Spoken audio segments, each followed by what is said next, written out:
So today we are joined by the man Kirk Miller. How's it going? Very good, mate, yeah. Now, for those who don't know who are watching and listening, Kirk, obviously you're a good friend of mine. I've worked with you now on a few events and they've been unbelievable. And I've actually witnessed how powerful, well, for one, you are as a person, what you can get people to do with their lives, their bodies, their physiques, their mental health, everything. Yeah. It's absolutely remarkable. But I'm not just saying that to blow smoke because you've invited us into your home. But what I am saying is to witness even the stories from your clients and what you've managed to do to them. It's everybody needs a Kirk Miller in their life, and I just want to open it with that. But for the people who don't know, your background is so colourful. You've had such a mad life, obviously from Coventry and the things you've done. But I want you to talk about that, mate. And before we get on to Built to Last and the things you're building now and changing lives, where did you grow up and how did your story actually start? It started in the ghettos, mate. The ghettos. I just want to say something that is quite funny. You've just said there. You said everyone needs a Kirk Miller in their life. I don't know if Gabby, my missus, would say that. I don't know if my missus would say that, but the beginning for me... I did say in their life. Yeah, in their life. Yeah, maybe in pockets. Anyone spend a few days with me, I'm quite exhausting to be around as well. But my story began in a council estate in Coventry, very proud of that. And that's probably where we clicked as well. You know, we're very familiar with having nothing handed on a plate and having to work for what you've got, and then having all these limitations, which we'll unpack today, I'm sure. But yeah, my background was a place called Stoke Oldham in Coventry. My parents had me very young, they were 20. They had very colourful upbringings, to say the least. So I didn't know any other.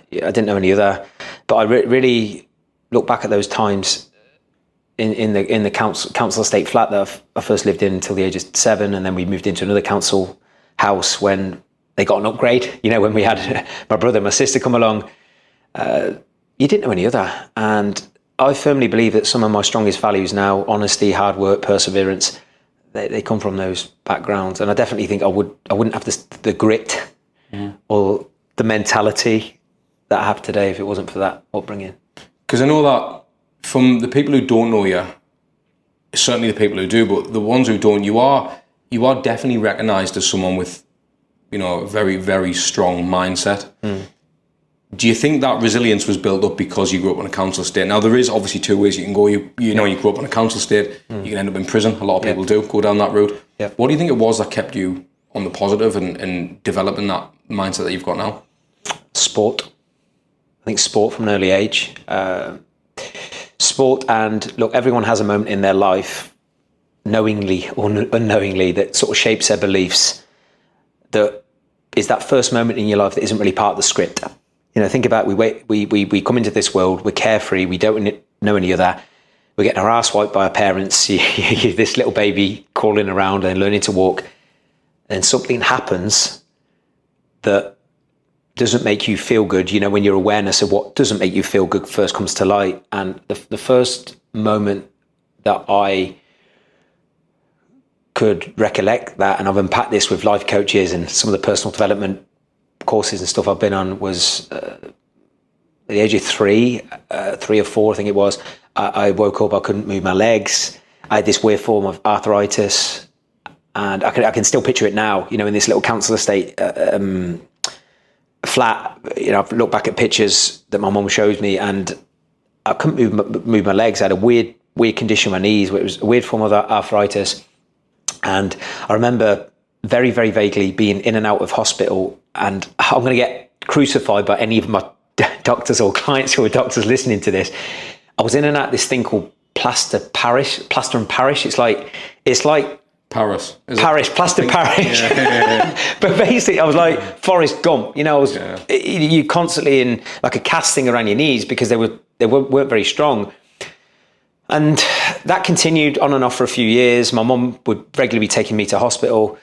And then at the age of 6, I very vaguely remember being in a consultation room with a doctor, and this doctor, a Polish guy with glasses, saying to me in front of my mum, the only sport you're going to be able to do is swimming because it was low impact on your knees. And at the age of 6 or 7, that's when I was obsessed with football. The moment I could talk, walk and kick a football, when my knees weren't in plaster Paris, or whatever it's called, all I cared about was football. So to then have someone tell you that you're never going to be able to do that thing that you love. I'm still laughing at that. Yeah, in my moment, obviously, subconsciously, consciously, whatever it is, I decided I'd prove him wrong. And I remember a year later, it's actually my WhatsApp picture. So if you look at my WhatsApp picture, there's a little picture of me. I'm around 7 in a Man United t-shirt.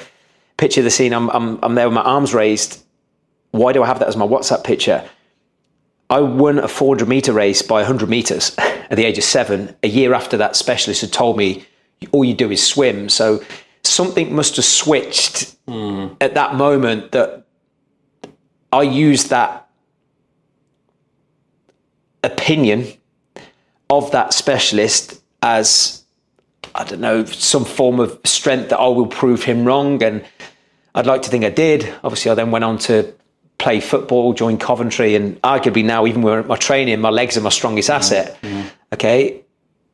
We'll probably talk about this, the flip side to that, because as much as it was a blessing on one side for using that as a tool for mental strength with sport, that belief, or those words of, I'm going to prove you wrong, were arguably an absolute car crash in relationships and stuff like that, where you're constantly having to create competition to get yourself. You won't cheat on me, Kirk. No. As in, it's like, look, I know we're diverse in here, but I'm just laying my cards on the table. But the amount of relationships that I sat in that weren't right for me, you'd split up, and then you're then trying to win it back because you're so used to having to prove people wrong. So on one hand, it was amazing to make me so competitive and mentally strong that you're just prepared to do whatever it takes to prove people wrong or go to a level that other people aren't prepared to do. But that's absolutely disastrous in some areas. And also, it's unsustainable. It's exhausting. Because it's not effectively preparing you how to be competitive in the right areas. Nah, 100%. So, look, long-winded way of saying, you basically have moments in your life that shape your beliefs, shape your model of the world, and start to form your identity of who you are, or maybe who you believe you need to be to get acceptance. So for example, when I've won that race by 100 meters and I'm raising my arm, I've got my dad clapping, who was working 50, 60 hours a week. So from an early age, you start attributing, in order for my dad to love me and to be really, really proud, I need to win. So a lot of my memories with my dad was winning races, being the best player on a football pitch. And that was great, of course, because obviously it made me better, and you always want to be competitive and make your dad proud. On the flip side, it's exhausting. It created this unrealistic expectation that I needed to be perfect or needed to be the best in order to be content and fulfilled. And arguably, fast forward to when I was actually picked up at Coventry at the age of 10, and then obviously doing my young professional contract, basically an apprenticeship at Coventry, I would say one of the reasons I didn't make it to that next level was you put so much pressure on yourself to be perfect that it's just simply exhausting and unsustainable, where you might have a game where you have 50 passes and 48 of them are great, but 2 are terrible, and you end up beating the shit out of yourself because you've just created such an exhausting expectation. So, look, it serves its purpose in many ways, but knowing what I know now about personal development and obviously all the stuff I like to do with clients and coaching, now I know that as great as that was to form your character,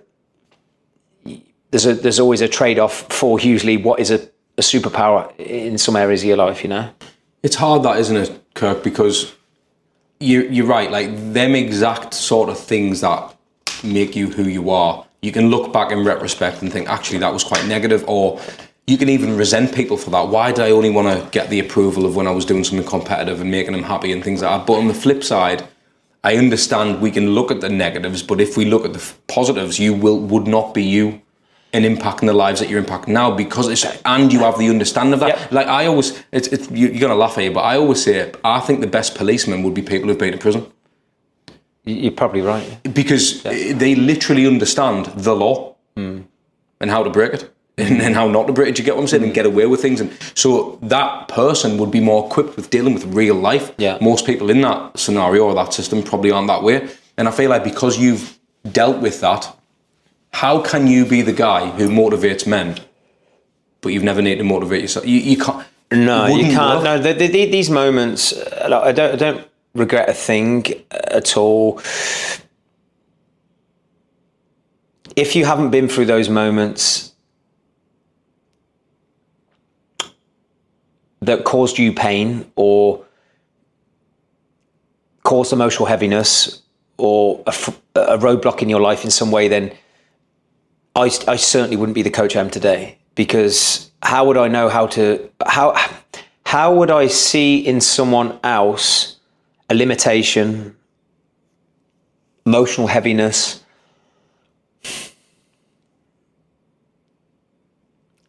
restlessness in someone's demeanor if you haven't been through that yourself? I really believe the reason I'm the coach I am today and have the influence I have today and the way I've grown is because the moments in my life that I lack something have arguably become my superpower, because I don't want people to go through the pain or let that problem or limitation hold them back for longer than what they need to, the way it controlled me for so many years. Certainly around, like, belief systems, for example. Like part of my story is I got picked up by Coventry at the age of 10, and my goal of being a footballer was going super smooth. And then you have that moment at the age of 13 where I was a Manchester United fan, right? When Man United were a great football team, when they had Ferguson, they had Cantona, they had Giggs, Beckham, all those players. And if you'd have said to me, what do you want to do and who do you want to be, the moment you could talk, walk and kick a football, it would be, I want to play for Manchester United. Okay. You alright, people? Hope you're enjoying the episode so far. Here's a random one for you. Most of you who are actually watching this episode don't actually subscribe to it. So just do us a favour, will you? Can you click the like button, hit the notification bell so you don't miss another episode, hit subscribe, all that good stuff, because we go up and down the country to try and bring you the best show possible. We're not messing around here, so please just show some love, will you? And that moment happened where they called my house, they watched me in a pre-season tournament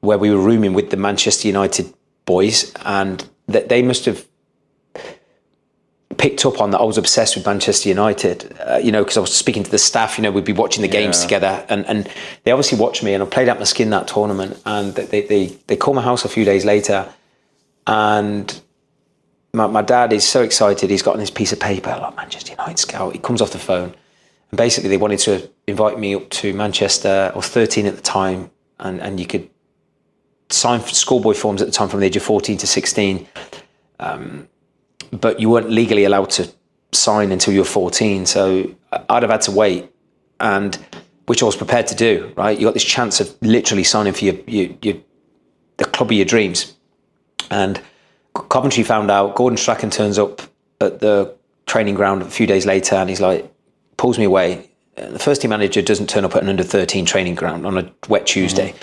And he said, look, we know Manchester United have called you, and we don't want you going anywhere. We want to sit down and have a conversation. Long story short, they offered me a professional contract, and I had two choices. It's like, do you sign for Coventry, the safe option, where I knew I was going to be a professional footballer at the age of 17, 4 years later, or I take the riskier option, the one in my heart, deep down I wanted to do, but I wasn't brave enough to pursue, and that was take a chance on myself for Manchester United. And I take the safe option, that so-called safe option. 7 years later, I'm getting called up to the manager's office, Gary McAllister, who was the Coventry first team manager, really great player, won the Premiership with Leeds, I think it was, and played for Liverpool, all that stuff.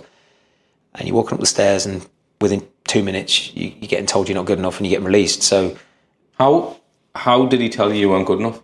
Can you remember the words? Vague. I'll be lying if I said word for word, but it was something along the lines of, and I'm not going to put on a Scottish accent. Go on. But it was, you're right, son. He said, enough, pal. He said, you're right, Kirk. Bearing in mind, half my family is Scottish, so I should be better at this. But it was like, Kirk, we've met. I can't even say it. He said, Kirk, he said, we think you're a great player. There's definitely a place for you in professional football, but unfortunately it's not going to be this football club. And you're not going to get another contract. So that was the first time in my life I got told point blank, you are not good enough and you're not wanted, basically, and I folded. So if I rewind to the age of 13, I took the safe option thinking that was guaranteed. That was my first lesson in life, that the comfortable option is never guaranteed and it doesn't work for me, and there's no such thing as a guaranteed option. There's always a chance that that safe option, that guaranteed option, does not work. And the only reason I turned at Manchester United, looking back, was because Kirk Miller from Council Estate Coventry, that humble beginning I shared with you at the start, didn't believe he was good enough for Manchester United. There was an imposter syndrome. There was an internal limitation that in that moment I questioned, am I good enough? I made a story up for years. As my mum, she said, what about your studies if you move to Manchester? What if it goes wrong? You need to do bullshit. Think about how many times I would have ignored my parents. Yeah. You know, when you get told to come in early or do your homework or whatever it is. And so, yeah, that was my belief system that let me down. And then at the age of 20, first time you're getting told point blank, you are not good enough. Because don't forget, up to that point, you're the best player at your school, you're the best player, in your Coventry team, you're the best player. You're the big fish in a small pond. And then you're in a professional football club where everyone is the best player in their region. And then they're coming together. And then overnight you get told you're not good enough. And pretty much from, well, you imagine, even if just from the age of 10 at Coventry, from the age of 10 to 20, I've spent 10 years with one football club where in my head, my life, my career, my identity is mapped out. And then overnight it's done. What was your dad's reaction?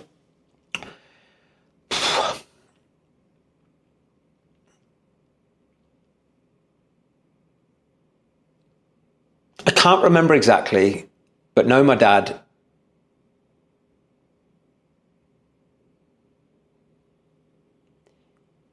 course he'd have been disappointed, not in me, but disappointed, for me. But like any parents do, they just want you to be okay. But I think the way I reacted and the way that affected me, and knowing what I know now about emotions and suppressing emotions and all the personal development stuff which we can speak about, I didn't know what to do. I felt embarrassed. I felt ashamed. I felt hopeless. You felt... there's so many emotions that you feel. Your self-worth is questioned. You've had this persona for so long, and then all of a sudden it's like, fuck. And I don't think my parents could have said anything unless I'd have had professional help that would have really sunk in any way during that period. There was no support system when you got released back then. There was no support system. Honestly, hopefully things have changed in professional football clubs, but because it's very common, the reality is 99.9% of footballers, sorry to burst your bubble if you're a parent listening to this and your kid plays football, are not going to make it. It's a ruthless business. Don't get me wrong. You push your kid full throttle if you believe they can be a footballer, but just know there is life outside of football if you don't make it. But there's nothing my parents, I think, could have said. They would have shown me love and support, but I was lost. That was the first time I obviously got told I wasn't good enough or wasn't wanted, and I didn't know what to do. It's no coincidence you're doing stupid shit within a few weeks, because you've got this vehicle, as in football, that is meeting your needs, aligned to your vision, aligned to your values. Not that I knew what vision and values were back then, but obviously I'm inspired by what I do, and I liked what I do, and it was meeting all of my human needs, which we can speak about. Then overnight it's gone. You've still got these needs to meet, but how do you meet them? And then I started meeting my needs through destructive behaviour patterns, which was drink, drugs and stupid stuff, because I'd attached my whole identity to being a footballer. It was what I did, not who I was, but I didn't know that. So you end up then questioning what you do. The obvious thing, knowing what I know now, right, if I could advise 20-year-old Kirk, was why don't you, whilst you're still fit, strong, an athlete, maybe give it a year to get another club if football is still in your heart. But it was, I can remember this very, very clearly. it was as if the moment I got released by Coventry, the easiest way to deal with that was to put the padlock on football. Just fucking yeah, it was like football was dead to me. Yeah. So even though I got asked to play semi-pro a few months later by one of my friends. I hadn't even trained for months, as in other than gym training.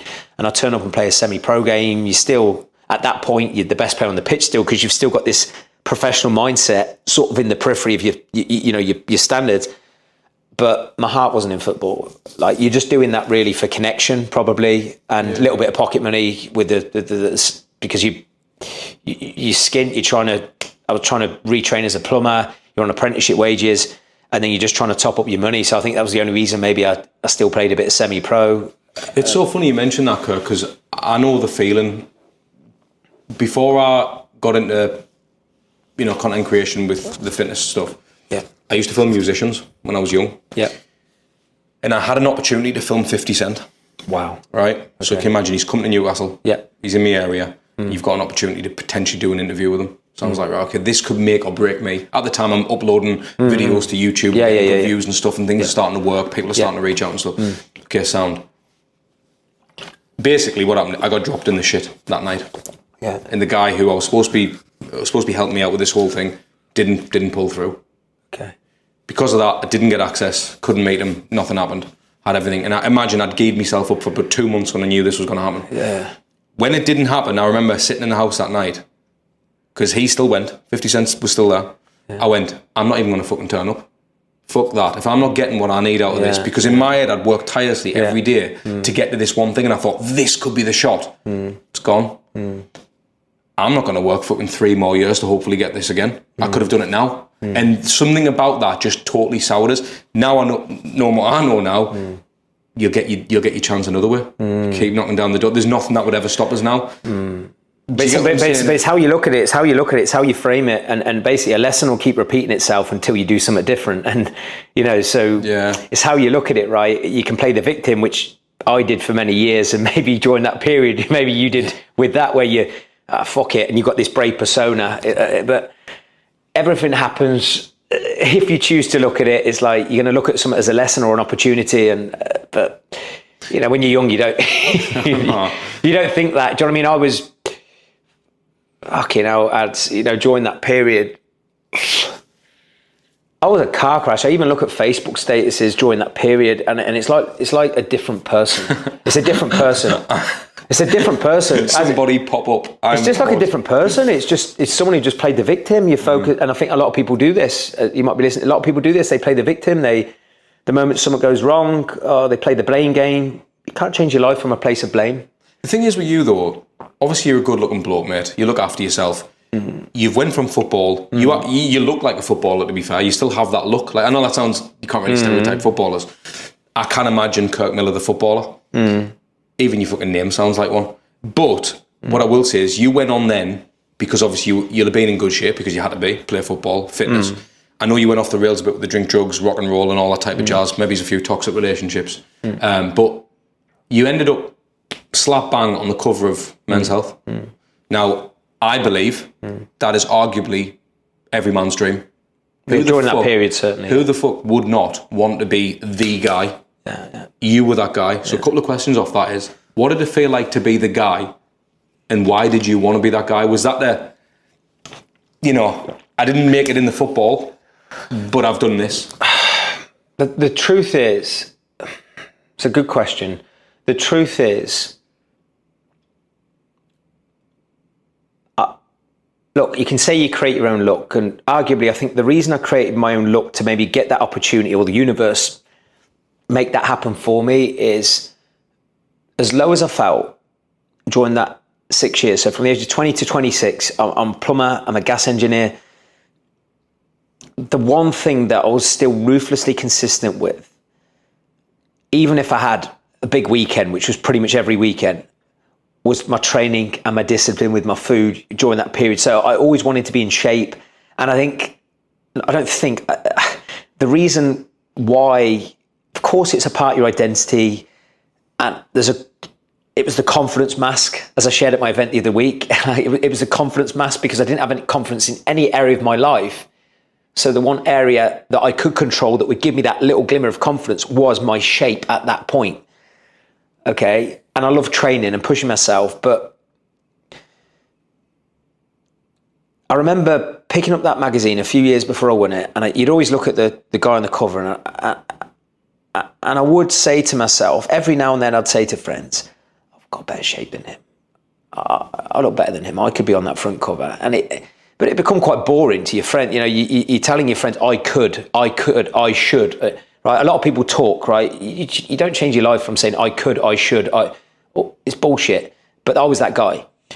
And I remember 2009, one of my friends, Sonia, she says to me, Kirk, they're doing this cover model competition, and I think you should go for it. You have to write 250 words, and then you submit 3 pictures.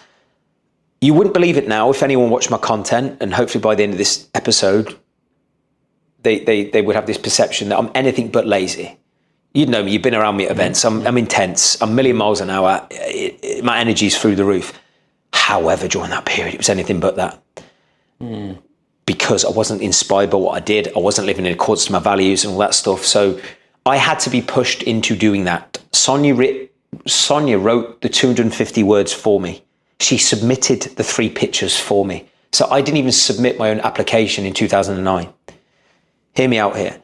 So 2009, picture this scene. I'm on the bathroom floor in my plumbing job, fitting a toilet, and I miss a phone call.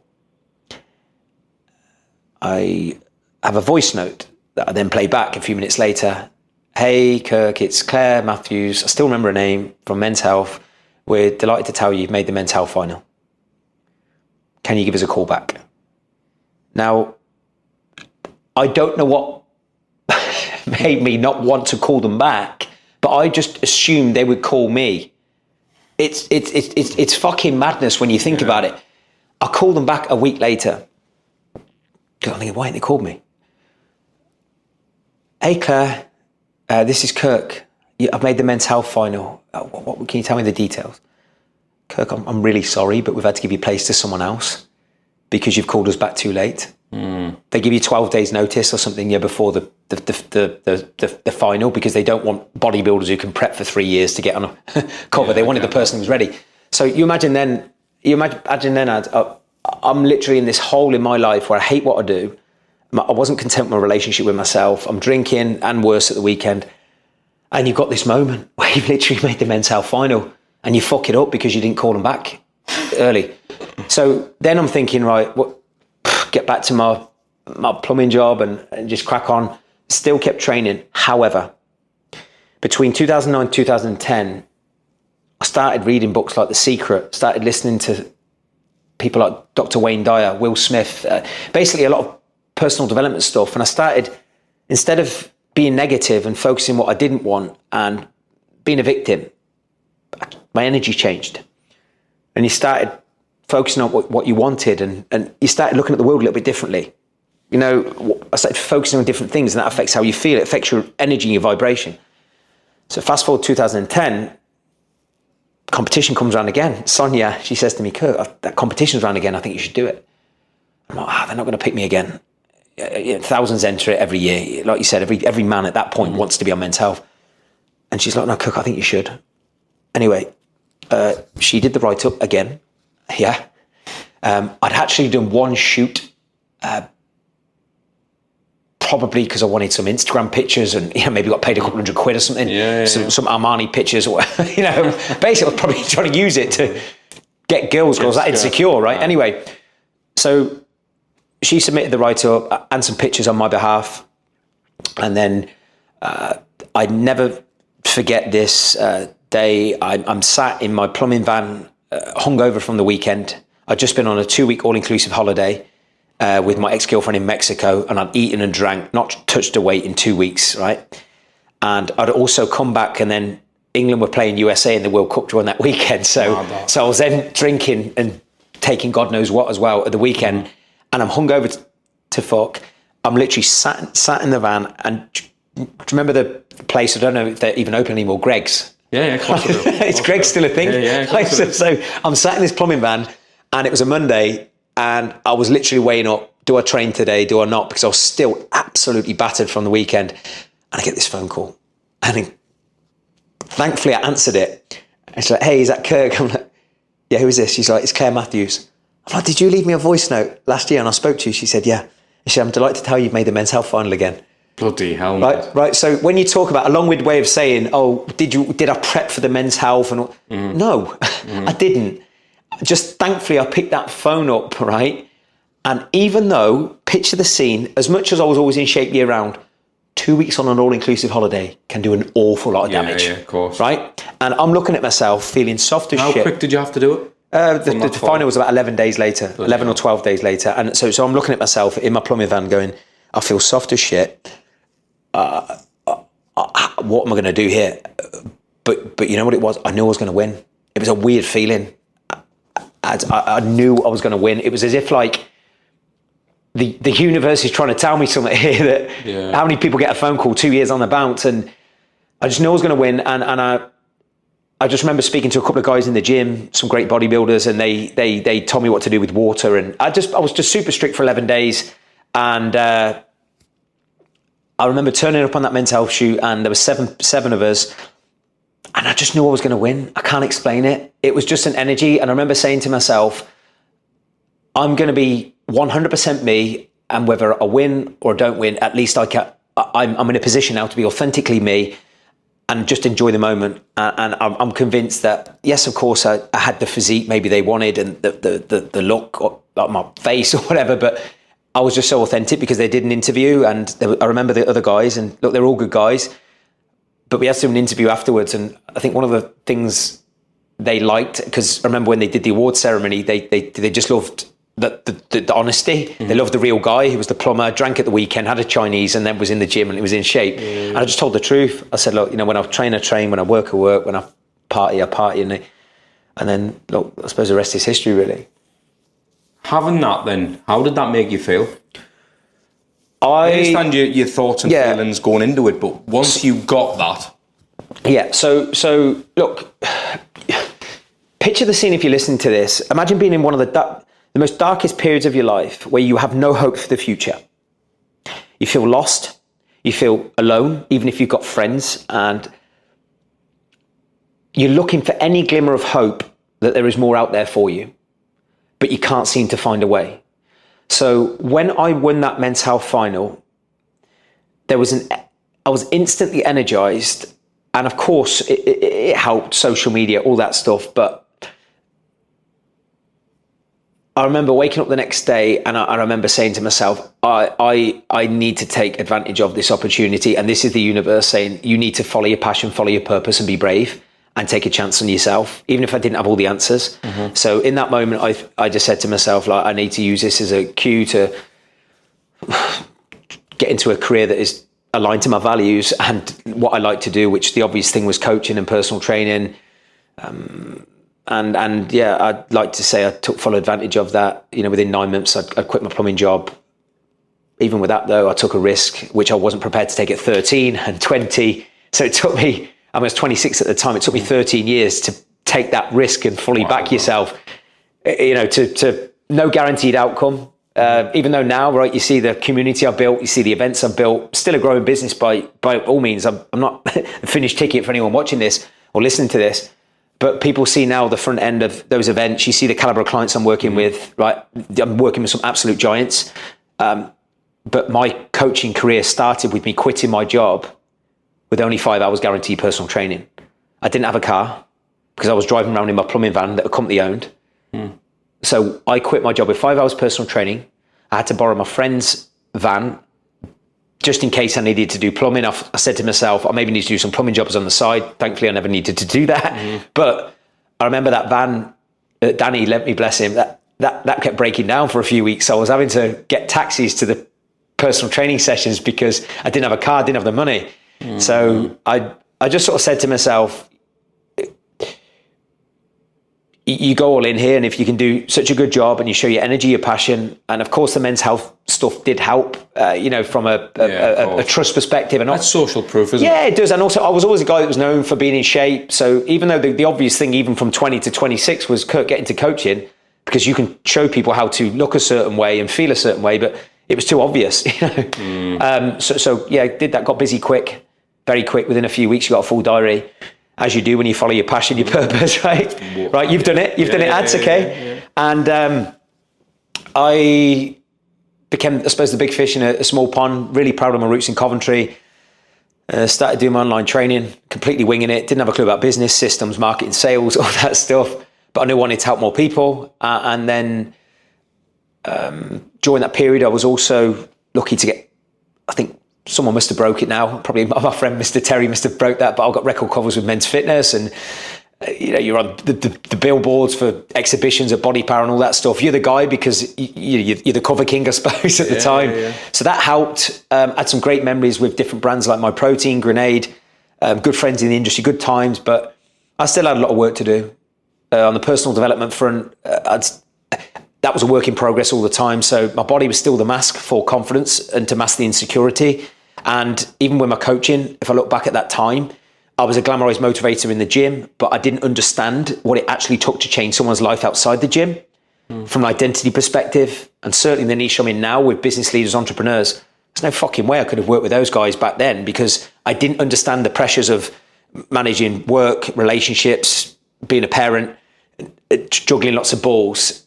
So I had a lot of work to do, and I feel nothing against the clients that I worked with back then, but you attract who you are. Yeah, and that's right. You attract who you are, and I had clients that were on the same sort of mentality as you going up the ladder, and also aligned to the discipline that I was living or not living with during those periods. And you know, I've just had to get better, and that's one thing I will say, just to try and sort of accelerate I suppose the journey is. If I look at from when I've gone from personal training to online coaching, gone from Coventry to London, London to Dubai, the thing that has, without question, took me to another level, and I would pit my wits against every single coach on this planet in my niche at helping entrepreneurs, business leaders all around the world, is I've been absolutely fucking obsessed with my personal development, learning how to articulate that to clients. Because even though I've had a good gift, I feel, for influencing people and saying the right thing at the right time, there's one thing knowing what someone is struggling with, there's another articulating the right thing to resonate with that person, to really make them believe they can go to another level. You've got to adapt it to every single person. Yeah, exactly that. So I've spent an awful lot of money on business mentorship, an awful lot of money on my personal development, awful lot of money on my communication skills. Mm-hmm. You know, so I ask myself every single year, what are the skills that are going to help me become more valuable as a coach, as a businessman, and a person of influence in my field? And I've just been absolutely obsessed with that. And then I really believe that one of the reasons we get the results we do in Built to Last, and you've seen this firsthand, is the ability to cultivate people at scale, as in influence a collection of people and shift emotion and belief within events, within communities. Because I think there's many parts of the puzzle that really are really required to change someone's identity, which Built to Last is all about. It's about creating an identity shift that sticks forever. It's about helping people live with confidence through every single season of life, which we shared at the event. Yeah. You know, and if I think of like where we're at now, we're Built to Last, and why this has become even more than just business and very much mission, vision, and purpose led, is all these moments you've had in your life, from childhood to teenager to becoming a businessman, obviously becoming a parent now, and moving countries, all that stuff. They're all seasons of change, and they're all moments in your life that you have to adapt who you are and evolve your identity. And if you don't know what to do, and you're not aware of the things that might be holding you back, then you're going to experience friction with who you are, and that's going to affect how well you show up in business, how well you show up in relationship, how well you show up as a parent, a friend, whatever it is. And so my obsession now is learning all of these. My obsession now is sharing my story about all these moments that have shaped me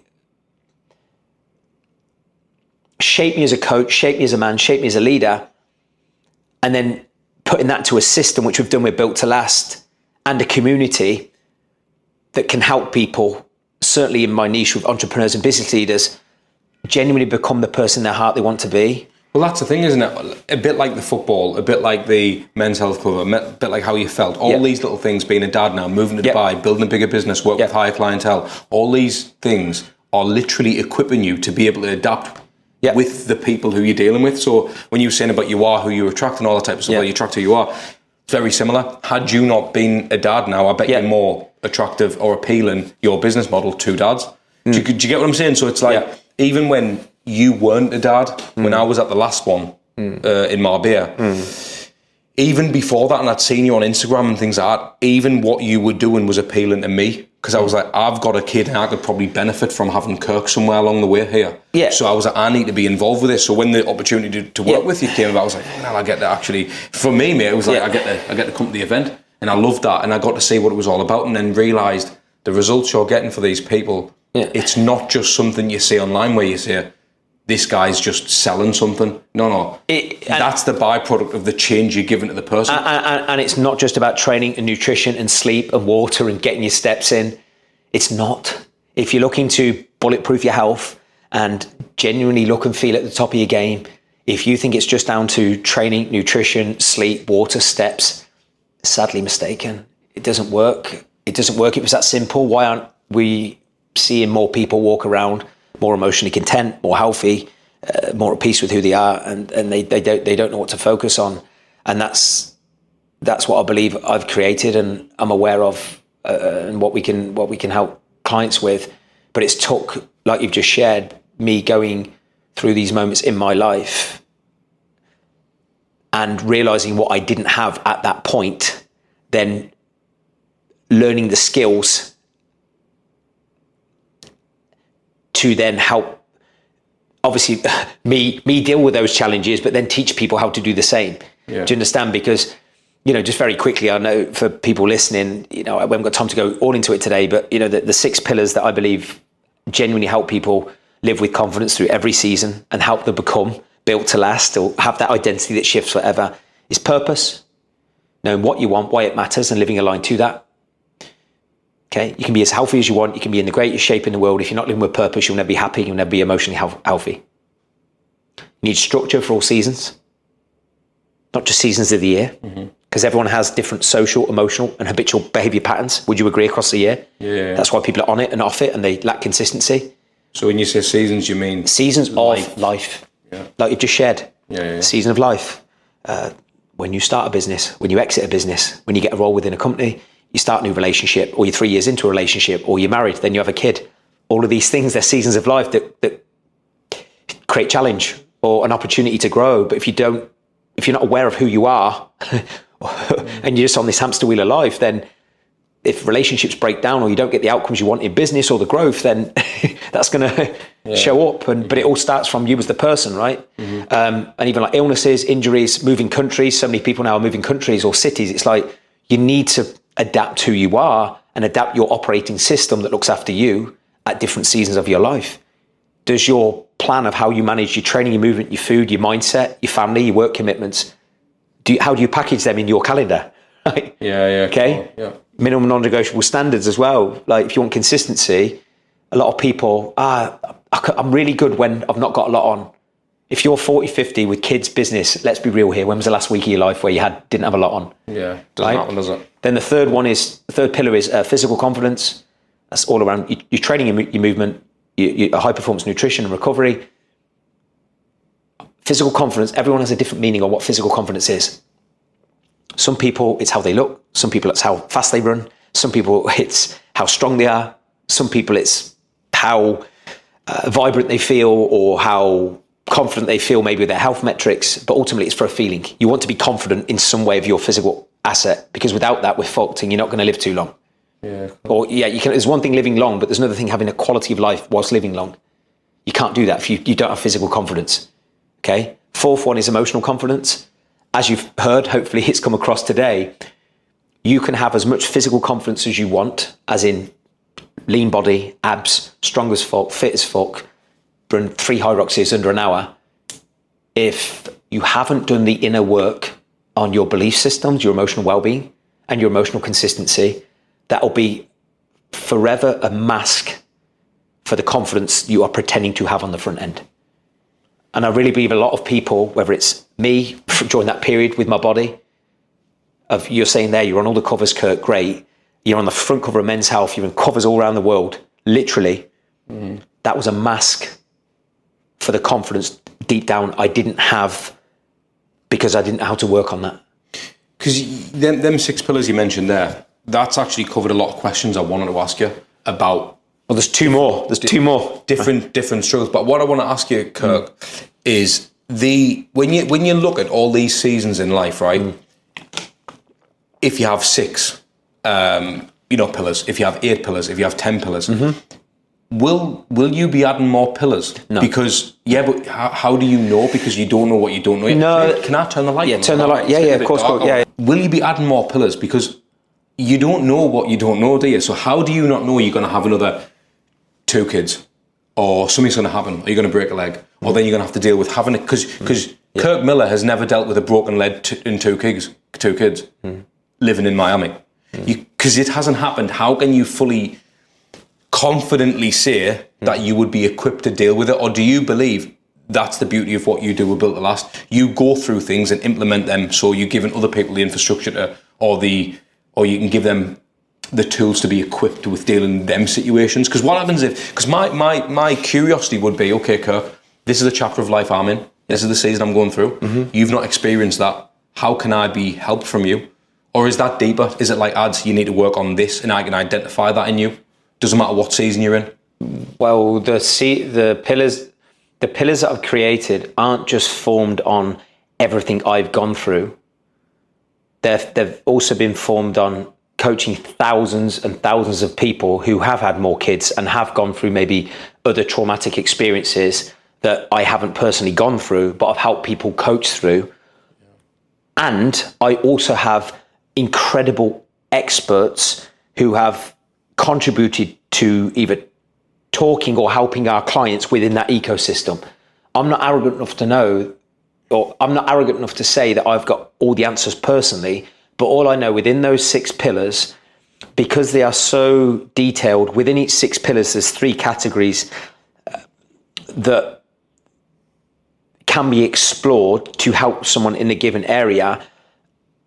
I have the best of the best expert, i.e. in emotional well-being. I have the best of the best in breath work. I have the best of the best blood work. I have someone that if they've got a problem that I truly believe is going to be down to one of those 6 pillars or the 18 categories within the 6 pillars, I have a solution, an expert that I could help someone with. So I'm not trying to say I've got all the answers. And of course, I'm 42 now, and there might be stuff that happens that turfs up the script and might, in the same way 5 years ago, the pillars were built to last were slightly different. So who knows? I'm not fixed mindset to go, this is it. But all I know is, based on the evidence of having transformed people and the amazing people I have in my corner, I'm very confident that we could find a solution for most scenarios. What would you say is the most common problem that people deal with when they come to you for help? Belief. Yep, belief. And when you say that, because, I mean, I understand that certain limiting beliefs I've had. Are you talking about limiting beliefs in business? Are you talking about... Because you could also put belief down to confidence as well, couldn't you? Like, they're tying together. I think, look, your identity is nothing but a bunch of beliefs about who you are and who you believe others perceive you to be. So I do think beliefs and confidence, they go hand in hand, okay? But even if someone has, because I've coached these people, have demonstrated immense success and they've demonstrated in their life they can push through limitations to grow a business, the reason they have done that in their business and made money, because it's very common, is they are probably fully aware of the consequences on their life and those they love, and probably them being able to provide or not for their children. They will always find a fucking way to push through that limitation, to put food on the table and create freedom, or what they think is freedom. Okay? However, if they aren't aware of the beliefs they needed to develop to achieve success, say in business, those limitations that they have unknowingly overcome in business, they're fucking still there. Yeah. There's still wounds there that have been brushed under the table, and they've just pushed through out of sheer grit and willpower and knowing that it's going to impact something or someone in their life that's important to them. That will show up at some point. And I've seen it over and over again in a lot of business owners who've made all the fucking money, but they still doubt themselves. There's still that internal limitation because they haven't put peace to these limitations and emotional wounds that we've all got, okay? And some people might get lucky and never have to look at the beliefs that are holding them back. But I'm yet to coach many people who we haven't had to explore some really, really prominent limiting belief that is holding them back from having the physical confidence, the emotional confidence, and feeling more complete as a person. A lot of people, their beliefs are outdated. They focus on their beliefs are aligned to who they were, not who they want to become. Mm. And at some point that will impact their habits and behavior, because just saying to people, change your habits and just get your steps in, get your training session in, as I keep coming back to, if it was that simple, why aren't people doing it? Our beliefs and thoughts shape our habits, but deeper than that, your emotional wounds and the lack of emotional consistency is affecting our beliefs and our thoughts. We don't just randomly self-destruct. So you're not a lot of people who are eating shit, drinking, taking drugs. So if I take myself back to 20-year-old Kirk, why was I taking drugs and excessively drinking 3 weeks after I got released by Coventry? Try and mask them wounds. Exactly, but I didn't know. I was obviously suppressing emotions because I had this mask. You asked me, how did I feel when I got released? I put on this persona. No, I'm good. I'm fine. It's okay. You crack on. I suppressed emotions without even realizing it. Deep down, I felt hopeless. I felt lost. I felt angry. I felt frustrated. Right? I'm suppressing those emotions. Mm. And we've had a great guy, Richard Mowat, talk about this, as you know, at one of our events. Yep. And knowing what I know now, those emotions, and this is really important for anyone listening to this, I suppress the emotions. And if you're wondering why you're self-destructing in certain areas, hear me out on this. I was suppressing those emotions. Then certain moments within your week, maybe even in your day, those emotions that you are suppressing reach boiling point, and they reach an intensity that becomes uncontrollable. Then that creates a belief and a thought. For me, it might be, fuck it, I'm not enough. Then habit and behavior follows that. Mm. We don't just do stuff. So if you're consistently doing stuff that you keep saying you don't want to do, as in eat shit, drink, or get X amount of steps in, whatever the fuck it is that's trying to make you healthy, or even grow a business. I keep saying I'm going to do X, but I'm not doing it. The root cause of that will be emotions you're suppressing or wounds you've not dealt with that are impacting your beliefs and your thoughts that are then... There's that. I mean, look, we can open a can of worms on it. There's that. And I think it's, you said to me, what do I think are the most common things that hold people back, especially if they know, right, they're working with us, they know they've got the plan, the training sessions, they've got the support system. We saw the accountability, like other than eat the food and lift the weight, we give people everything they need to transform. You saw our transformations. Yeah. They're ridiculous, right? In 40, 50, 6-year-old men and women, right? They just don't like to get their body out too much. Why is it some people transform and others don't? It comes down to beliefs and emotions, as I've just said, and also purpose. A lot of people are not clear on their vision, their values, and don't have a strong enough why. Do you think, I mean, I guess the question I'd ask Kirk is, where do you think belief meets delusion?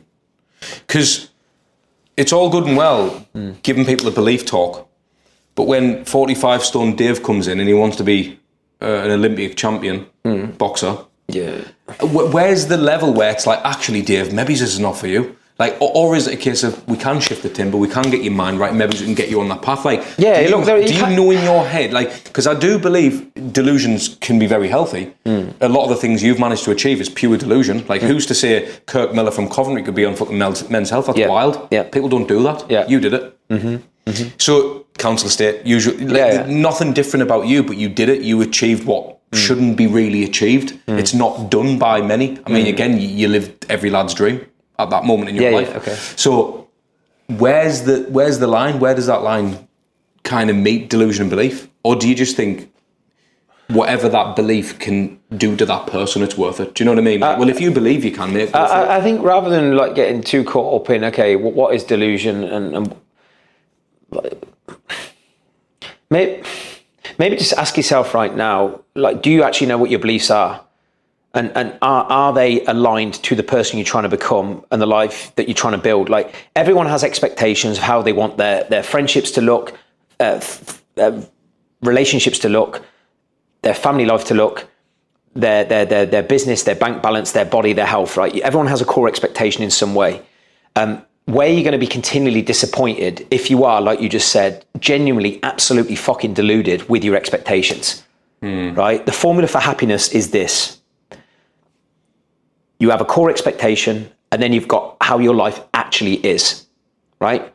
You've got a core expectation target of this is what I want, this is my vision, this is my target, and then you've got your reality.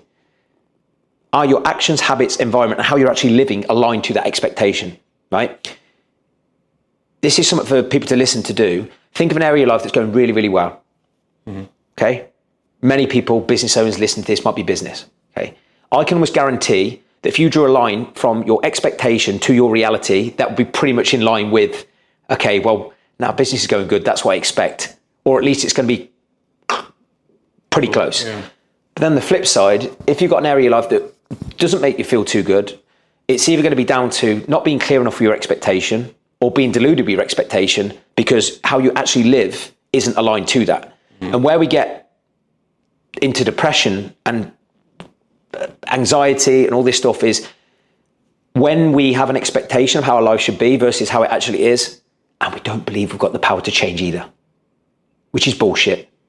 You can't adapt your expectations or you adapt how you live, right? And the truth is, many of us, included, I may never reach some of my targets, and people listening to this may never reach their targets, whether it's financial, health, family, whatever it is. But how can you set your life up so at least you are moving towards that and you've got more hope for the future? And I suppose targets change as well. They do, but which comes down to why, if I'm looking at transformations, we're built to last. We've gone through those 4 pillars, like purpose, structure, physical confidence, emotional confidence. Fifth one is perseverance. You need resilience, you need courage, you need discipline. 6th one is high performance environment. Sometimes you need to be around people to give you hope that there is better out there for you. Or you can think, if they can, I can. Okay? So there's going to be different motivations for people, who are stuck. But I still think so much of this comes down to, and this might answer your question better than I just did around delusion. The foundation for everything still is getting clear on what is my vision, what are my values, what is my motivation in life, right? Because if you are clear on your vision, clear on your values, genuinely trying to do things that inspire you and that are close to your heart and that energize you, even if you veer off and don't hit all your goals, if you're doing what you love and you're clear on what you're working towards whilst doing what you love, and you've got meaning, you've got a strong why behind, even if you don't ever hit your targets, at least you're clear on what can I do on a day-to-day basis that is actually inspiring. And progression itself will keep you happy. Yes, it's growth. It's going to create growth, but that's why, and I'll veer off here in 55 different directions, but even if you've got a body and you've got a bank balance, then you've got more money you know what to do with. If you're not, when you look at your calendar on a week-to-week basis, and that is filled with stuff that you don't like to do, and you're spending time with people you don't like to spend time with, you can have as much money as you want, you can have the body you want, you can have that front-end perception on Instagram. It's all fucking bollocks. And I've been there. That's why there's no judgment, where you talk about this. That's why I believe I can detect in people very quickly, okay, what's really going on here? If someone's stuck, if I'll give them the plan, they know how to train, they know how to eat, then they know they need to walk, go to bed on time, drink some water. I know it's going to be something else in their life that they're doing, work, if they're not happy with what they do. Your needs aren't being met with what you do. Guess where you're going to get your needs met? Many humans, it's food. Food and drink. Like I did from 20 to 26. I was just lucky that one of my self-medicating tools was the gym the week after. Yeah? Yeah. Okay. And then also, the reason why that order of those pillars is so important, You can have purpose, you can have structure, you can have physical confidence, you can have emotional confidence, you can have grit, right? Many people listening to this might have all that. If you're still not where you want to be, you're not around people who keep your standards sharp and make your habits that you want to do consistently easier. For anyone who's listening or watching, Kirk, and may not be in a position, they don't have a business. I know you work with a lot of entrepreneurs, business owners, business leaders, etc., but they want some kind of value from you, because I guarantee the amount of value you've given already, they don't plan on joining you. They probably love to deep down. Is there anything you can give them for free now where they can just be on a better path? Yeah, I mean, well, look, I'm not going to give you some motivational spiel of what to do, but I have a built to last assessment that even if you never work with me, those 6 pillars that I've shared with you, if you completed that, it's a 3 or 4 minute assessment, and it will give you a very, very honest report of exactly where you are in relation to those 6 pillars. And it will give you some very, very specific action steps that if you're struggling with purpose, here's some great insights and action steps. Same with structure and all the other pillars. So I'd recommend that. But I think if you're not happy, I think one of the first things you need to do, I'm just going to come back to what I've just shared with you, is just identify what are my values, what makes me happy, what energizes me, what is my vision. Like one of the fastest ways to stunt any happiness and fall into depression and anxiety is not have any hope for the future. So put pen to paper on, if you knew you couldn't fail, what would you like your life to look like? And do you actually know your values? Do you actually know your values, or are you living your life in accordance to other people's values? Do you actually know who you are as a person from an identity perspective? So even one little exercise, and maybe this is something practical people can do, get a piece of paper and write the word I am. And then write 5 to 10 I am. And then after that, write down who you are as a person. Okay, write down who you are as a person, and then ask yourself from that list, which I am statements do you not like? Which ones are outdated and do you not like? Then write another list of, if you knew you couldn't fail, who would you become as a person? Okay, so for some people, say they're out of shape, overweight, they might go, I am fat. Mm-hmm. Okay, what's the opposite of that? I'm fit, I'm healthy. You might be thinking, yeah, but I'm not that person yet. You still have to plant the seed for the identity you're trying to walk towards. Right, okay. Yeah? Yeah. And then once you've wrote down, right, this is who I'd love to be as a person, look yourself in the mirror and ask yourself, how many of my current habits are aligned to that person? Which habits are aligned to that identity and which habits are not aligned to that identity? Do the same with the beliefs. Which current beliefs are aligned to that identity and which beliefs are outdated and are not going to shape that identity? Kirk Miller. All right. Thank you so much, mate. What a guy. Thank you, mate. All good.